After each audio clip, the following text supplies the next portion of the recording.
नमस्कार, आदाब, खुशामदीद। तो मैं डॉक्टर कमलेश यादव और सर के दूसरे पार्ट में व्यंजन के रूप में एक वीडियो लेके आया हूँ। और ये व्यंजन में हम ये देख पाएंगे कि व्यंजन कितने प्रकार का होता है या इसके कितने भेद होते हैं और व्यंजन कहते किसे। सबसे पहले मेरी जो मुख्य समस्या ये है कि व्यंजन किसे कहते हैं और फिर इसकी क्या भेद है, कितने हैं, उन सारी चीज़ों पे हम एक एक क्रम से चर्चा करेंगे। तो व्यंजन जो होता है ऐसे वर्ण होते हैं, व्यंजन वर्ण ऐसे वर्ण होते हैं जो बिना स्वर की सहायता से क्या है उच्चारित नहीं किए जा सकते।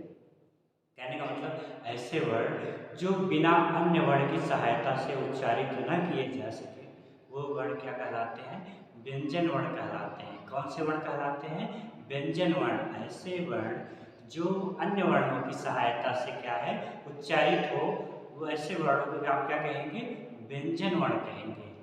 और अगर महेश्वर सूत्र में हम देखने की कोशिश करें तो हल अगर आपसे हल प्रत्याहार का वर्ण कहा जाए तो निश्चित रूप से उसमें सारे आपके व्यंजन वर्ण कहीं आएंगे। अगर आपसे यच प्रत्याहार कहा जाए तो उसमें सारे आपके स्वर वर्ण आएंगे।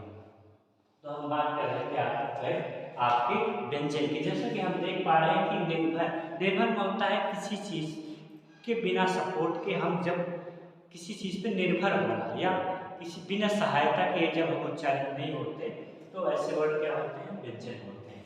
अब बात करते हैं कि व्यंजनों की कितने भाग में है डिवाइड किए गए हैं। तो व्यंजन को हम मूल रूप से आपके तीन भागों में क्या है डिवाइड किए हैं। कितने भागों में, आपके तीन भागों में।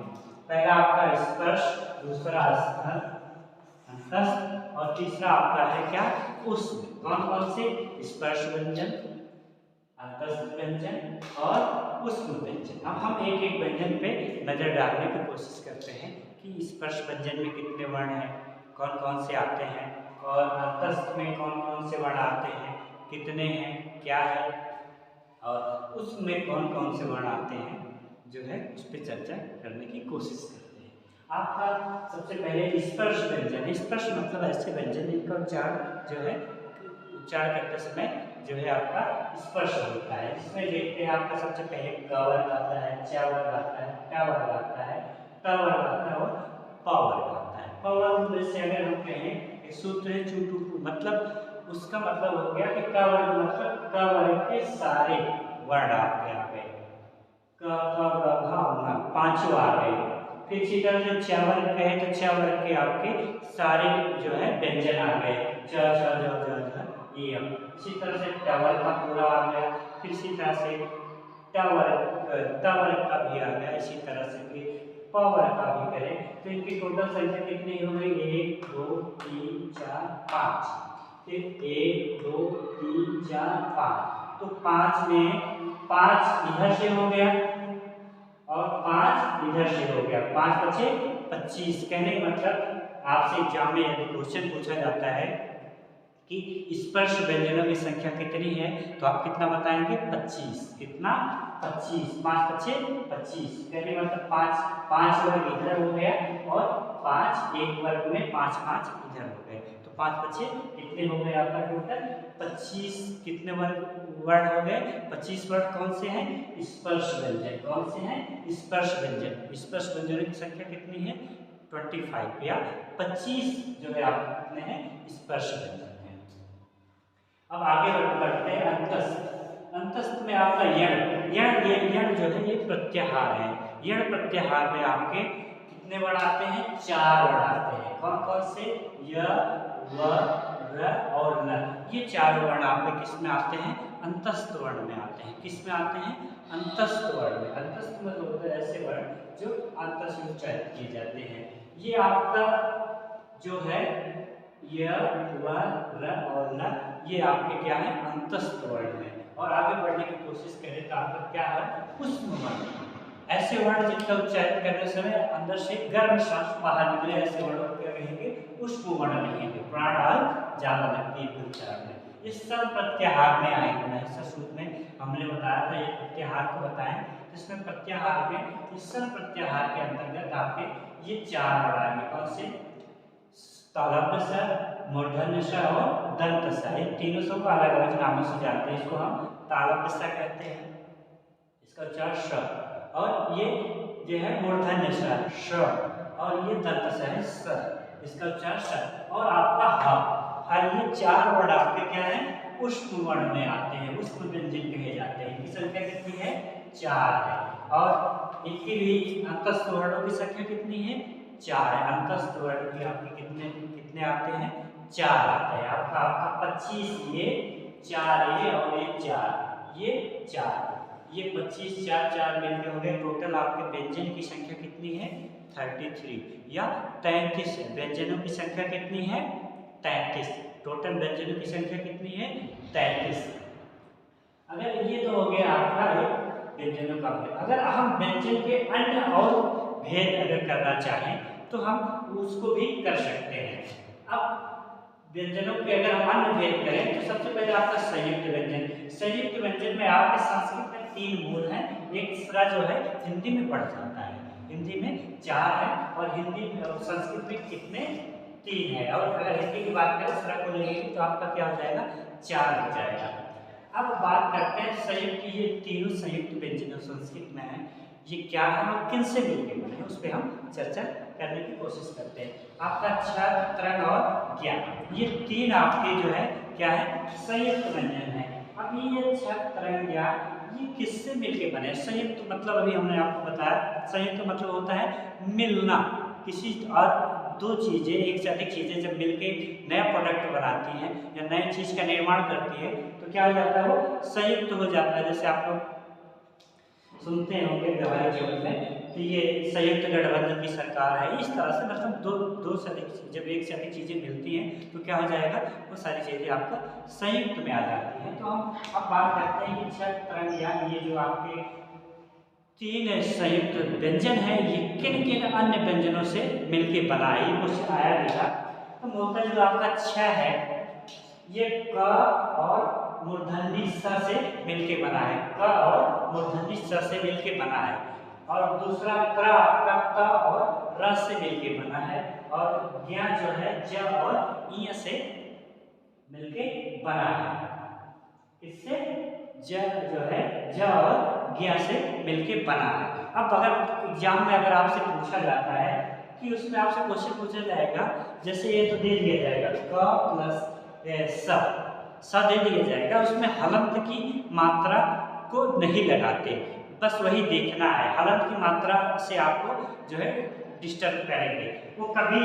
एक चीज ध्यान है, ये जो संयुक्त अक्षर है इसमें शुरू के जो अक्षर है ये और ये जो तीनों शुरू में अक्षर हैं ये निश्चित रूप से ये आधे होंगे या इनमें तीनों में क्या रहेगा, हलंत लगा रहेगा। शुरू के तीनों अक्षरों में हलंत निश्चित रूप से लगा रहेगा और लास्ट के तीनों अक्षर हैं उसमें हलंत लगा है तो ठीक है। अगर नहीं लगा है तो इसका मतलब आ इसमें जुड़ गया है, आ क्या है, जुड़ गया है। अगर आ अलग करके नहीं लिखे हैं तो ये तीनों को पूरा लिख सकते हैं। कहने का मतलब हलंत लगाने पे जो है ये मात्रा क्या होगा, ये व्यंजन जो है आधे हो जाते हैं। तो अगर इसमें हलंत नहीं लगा है इन तीनों में तो भी सही है। अगर हलंत लगाने के तो इसका मतलब आ इसमें से तीनों में से निकाल लिए हैं, ये अर्धमात्रिक हो जाएगा, आधा हो जाएगा। लेकिन ये शुरू के जो अक्षर ये आपके व्यंजन हैं जो संयुक्त व्यंजनों में ये शुरू के तीनों हैं, इन तीनों में निश्चित रूप से हलंत लगना ही लगना है। और ये लास्ट वाले में ऐच्छिक है, अगर आप निकालते हैं तो लगा सकते हैं, अगर आप नहीं निकालते तो आप नहीं निकाले तो गलत नहीं होगा। लेकिन ये शुरू के जो अक्षर है इसमें आपको लगाना पड़ेगा। सपोज दैट आप कहेंगे अगर सर हम भूल गए कि किससे क्या क्या मिलके बना है, इसको थोड़ी सी हम टिक से देख लेते हैं। जैसे कि छा की स्पेलिंग क्या होती है, KSH होती है, KSH क्या होता है, KSH होता है, K से का और SH से स, KSH। कब छा की स्पेलिंग क्या है, KSH। ठीक, अब तो नहीं भूलेगा। और त्रा की क्या होती है, TRA, मतलब TRA। त्रा मींस त और र और ए तो आ है, सब में ये लगा है, इसमें भी ये लगा सकते हैं। तो इसको हम क्या एक टिक से समझ गए अगर हमसे तरह भुला रहा है तो एकदम नरम सरल है। ता ये बना ही है, इसमें ये क्रास वाला रा लग गया है, ता से बना है ताकि आखिर ता से, और इसमें जो क्रास लगा है ये जो है आपका क्रास वाला रा है, एकदम सरल है। अब ज्ञा आप देख रहे हैं, ज्ञा देखिए, ज्ञा जो बना है मूलतः एकदम जा है। ये अगर जा में हल्का सा मूंछ लगा दे, अगर यहाँ मूंछ लगा दे तो क्या हो जाएगा, ये ज्ञा हो गया। कहने का मतलब आप ज्ञा को उच्चारित करिए, इया अपने आप उच्चारित हो जाए, ज्ञा ज्ञा ज्ञा करिए तो उसमें क्या है, इया अपने आप उच्चारित हो रहा है। तो इस अगर मूंछ को हटा देंगे तो निश्चित रूप से हमें क्या मिल जाएगा, जा। एक साथ बदल गया, ज्ञा कैसे बना, जा की तरह, जा और ज्ञा को उच्चारित करिए, इया अपने आप आ जा रहा है, क्या इया अपने आप आ जाएगा। कहने का मतलब ज्या की तरह आकृति है ज्ञा, ज्ञा है ही है। अगर इसको भूल रहा है तो ये मूंछ हटा दीजिए, ज्या हो जाएगा, और ज्या में ज्ञा को उच्चारित करिए, इया अपने आप आ जाएगा, तो ये ज्ञा हो गया। अब थोड़ा सा एक चीज और बचती है, कुछ ऐसे एक और भेद है, अयोगवाह। अयोगवाह मूलतः क्या है, अयोगवाह एक ऐसा वर्ग है जिसको न तो स्वर ने लिया न तो व्यंजन ले लिया। जैसे गांव में पार्टी नहीं होती, कहीं वो ओंकरे पार्टी में है, वो ओंकरे पार्टी में है, तो ये बचा है कि हम अपन अलग पार्टी, हम केहू कोरी न जाओ। तो कहने का मतलब इसी तरह से अगर ये जो अयोगवाह वर्ड है, ये तो न तो स्वर होते हैं न तो व्यंजन, ये अपना एक अलग बिरादरी से बनाए हुए हैं। अब इन अयोगवाह वर्डों में आपके चार वर्ण आते हैं, चार भेद इसके लिए अयोगवाह के। अब उसमें हम देख लेते हैं कि कौन कौन से अयोगवाह में कौन कौन से वर्ण आते हैं। मूलतः अयोगवाह में आपको चार वर्ण आते हैं। पहला आपका अनुस्वार होता है, दूसरा विसर्ग होता है, तीसरा आपका जीवा मूली, और चौथा होता है आपका उपधमानीय। ये आपके चार भेद हैं इसके अयोगवाह वर्ण के। कौन कौन से, अनुस्वार, विसर्ग और जीवा मूली और उपधमानीय। मूलतः अब एक एक करके हम इसको भी समझने की कोशिश करते हैं और देखते हैं मूलतः ये क्या है, कैसे। सबसे पहले अनुस्वार। अनुस्वार जो है एक किसी भी मात्रा के ऊपर एक बिंदी होती है, क्या होती है, अनुनासिक वर्ण भी होते हैं, पंचमाक्षर। अभी जब हम आपको संधि बताएंगे तो उसमें इसकी विस्तृत चर्चा करेंगे अनुस्वार पे, कैसे कब अनुस्वार बनता है अनुस्वारा से, या फिर अनुनासिक क्या, इस तरह से अभी और भी चीजें चर्चा आपके जब संधि करेंगे हम उस पर करेंगे। तो ये बोलता ये क्या है, अनुस्वार। जब विसर्ग जो आपको दो बिंदी दिखे किसी शब्द के पीछे तो क्या हो जाएगा, ये आपका विसर्ग हो जाएगा। और जीवा मूली हमेशा क और ख वर्ण के पहले जब आधा विसर्ग टाइप का बने, विसर्ग ऐसे ही बनता है ना, इस मूली को आधा मिटा दे तो क्या हो जाएगा, जैसे दो विसर्ग बनाए, इन दोनों को आधा आधा मिटा दे तो निश्चित रूप से ये अर्ध विसर्ग भी इसको कहा जाता है। तो क और ख के आगे जब पहले क और ख के पहले जब आधा विसर्ग लगा रहे तो ये क्या कहलाता है, जीवा मूली। इसी तरह से प और फ के पहले जब आधा विसर्ग लगा रहता है तो इसको क्या कहते हैं, उपधमानी। क्या कहेंगे, उपधमानी। प और फ के पहले जब आधा विसर्ग लगा रहेगा तो क्या हो जाता है, उपधमानी। ये हो गया आपका व्यंजन। और हम उम्मीद करते हैं निश्चित रूप से इस वीडियो के माध्यम से आप लोगों को लाभान्वित आप लोग होंगे। और इस वीडियो को ज़्यादा से ज़्यादा आप लोग लाइक, शेयर और सब्सक्राइब तो जरूर कर लीजिएगा। और जो भी आपके परिचित हैं उनको शेयर करिए।